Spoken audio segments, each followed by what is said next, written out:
Welcome back, everyone, to A Gentleman's Life. Sam here, coming to you from the beautiful hotel room in Las Vegas, Nevada.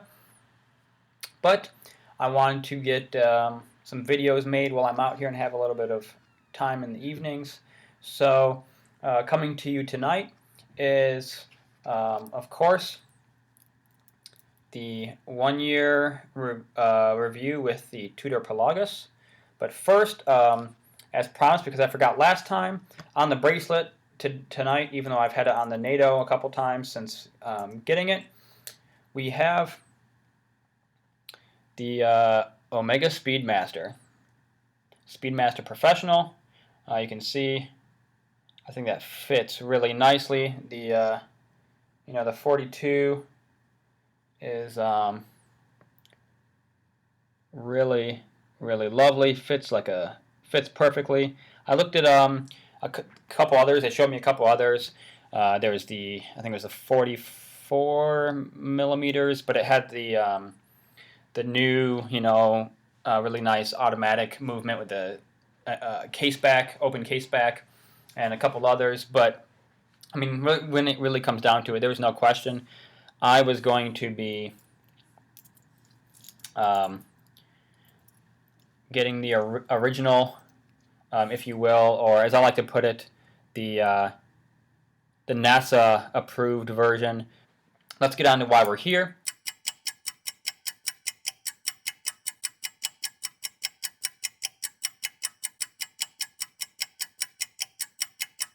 Because I've just blabbed on for quite a while. And let's look at the Tudor Pelagos and discuss how I feel about it and a review after 1 year. So many of you already know, but we will go into a little bit. Tudor is the other brand that was started by Hans Wisseldorf, which is the man who started Rolex. So this is the other Rolex brand, if you will. Plenty of history in their own right. The Pelagos was first introduced, I believe it was 2012 was the year it was introduced. Might have been 13. I can't remember which year. I think it was introduced in 12 and issued out in 13 for sale, but I'd have to double check my facts there. Full titanium case and bracelet with the back of the case and the clasp being the only non-titanium parts. Those are stainless steel. You have this lovely, and this is kind of rare, this lovely matte black bezel insert. It is a matte ceramic, which is extremely rare. Most of the ceramic you see is shiny because of how it's polished, but Pelagos has this beautiful matte black ceramic, and this light is absolutely horrible. Let's see if I can adjust a little bit and make it a little bit better. The matte black on this is absolutely wonderful. You have a very simple dial with the square hour markers and the snowflake hand on the hour, and the diamond pointed second hand that we are used to seeing from a few variations of the old Tudor Submariners. A couple of the retro versions, specifically one of the ones that was made for the French military. Other basics that everyone mostly knows: time and date. Houses the ETA 2824-2. Tudor has taken it and modified it, decorated it, etc. I have not taken the case back off, so I'm not going to be able to show you that, but they have done so. The finishing, very pleased with, holds up very well. You can see really well done. The bezel clicks, which I've covered before, as mentioned. It's only 60 instead of 120, but extremely precise.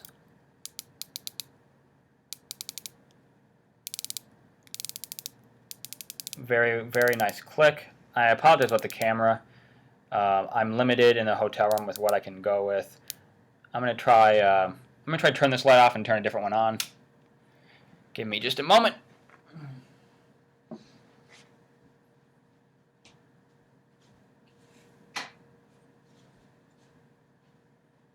I don't know that's going to help very much, but no, that's not really going to help much at all, I don't think, but I can give it a try. That should work a little bit better. We're just going to go with the dark because I think it works better than having this light on right in front of my face. The bracelet fit on this, very comfortable, extremely comfortable, and of course, as everyone knows, we have the very nice bracelet that Tudor put on here. It's got the flip-up clasp, and it opens up like so, as one might imagine. But the most important part is really the adjustment system here. You've got, and I don't know if we can get this so you can see it. Yep, so you see those 3 little dots at the top. Those are for set adjustments, and the rest of it below those 3 dots is a spring adjust that adjusts to your wrist. So let's see if I can get this to work in camera. So you can see there's the set adjustments here and here and here. Those are all set. Go here, and that one is now on a spring, so it'll adjust as you wear it. That's meant for diving, of course, but in a pinch, that can be utilized to get a good fit and have it adjust as your wrist expands over the course of the day. I guess enough technical stuff, which I've just given you like a good 4 or 5 minutes of technical talk about the watch, which we've kind of already discussed before. So let me touch on just my feelings about it, because that's really what a 1-year review is going to be. Really, I love it. I'm just trying to put into words what I'm thinking or feeling about it. I love the feel of titanium, especially throughout the day. I find sometimes stainless steel feels a little strange as you sweat, and titanium doesn't. It stays, in my opinion, much more comfortable throughout the day compared to stainless steel. The bracelet is extremely comfortable, as one would expect from a Rolex Oyster bracelet. Really wonderful, even disregarding the titanium difference compared to stainless steel. Adjusts and fits super well. As you can probably see, the Tudor is a little chunky. Goes pretty much to the ends of my wrists there, a little fat, and you can see it takes up a lot of space, but it's not overly large, and I like having a diver that's a little bit differently sized in comparison to my Seamaster. The Seamaster, the case shape fits much flatter to my wrist, and it's not as much of a tool-like diver as I feel like the Pelagos is. The Pelagos, this is the watch I use a lot for work, actually. I feel like it's meant to be used and abused a little bit, and yeah, I wear the Pelagos to work more than any other watch I own. It just feels like that's what it's meant to be used for. And I don't really have a lot of marks on it. There's a few, scuff marks along the bracelet, but day in and day out, this has proved to me to be a very reliable, easy to read, enjoyable watch to wear. The lume is amazing, and I never have to worry about it charging or not being bright enough. For a functional work watch. I'm not talking about work as in like getting dressed up in, formal clothes or suits or anything like that, but more of the blue collar, put on a military uniform going to work. This, both the bracelet and the rubber strap it comes with, which I didn't like in the beginning as much.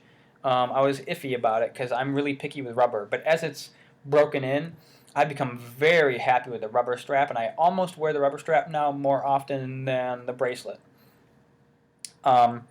And I also have a couple NATOs I'll put on here sometimes. An olive drab, like an olive green NATO I put on there quite a bit that really works well. It's just so versatile. If I'm not dressing up, chances are the Pelagos is one of the main go-to items I'm putting on my wrist, and I can never seem to get enough of it. The machining quality is beautiful. The design is makes perfect functional sense for what it's meant for, and there is such a clarity there in its design. You can tell it was made for a purpose. I'm sorry, the hotel air conditioning just turned on behind me, and it is absolutely horrible. I feel like this is literally now a rambling of my thoughts. I don't know what there is I can say about the Pelagos that I haven't said before. My thoughts really haven't changed that much. I wear it a lot. I would say if you had to average it out, I probably average 4 days a week, 3 or 4 days a week wearing the Pelagos. And that's over the course of a whole month. So one week I might wear it 5 days straight, and the next week just a couple days, because I might put the Seamaster on, or the Steinhardt, the Pilot Watch, the BR, or something like that. But yeah, this is something that I know is just going to keep going and respond to whatever I need it to do for a very long time. And I just can't.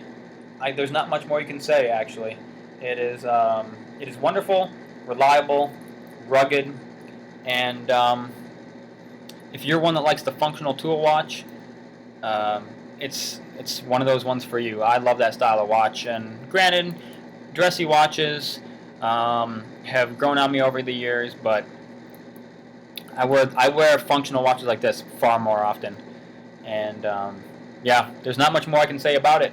So I'm going to call it there. If you have any questions about the Tudor that I haven't thought of, please ask in the comments below or send me an email. I actually found this 1 year review to be really difficult because, one, I'm traveling. I don't have most of my stuff with me. Box, the rubber strap, NATOs, anything. I just have the watch and the bracelet. But that almost makes the most sense because this thing just works.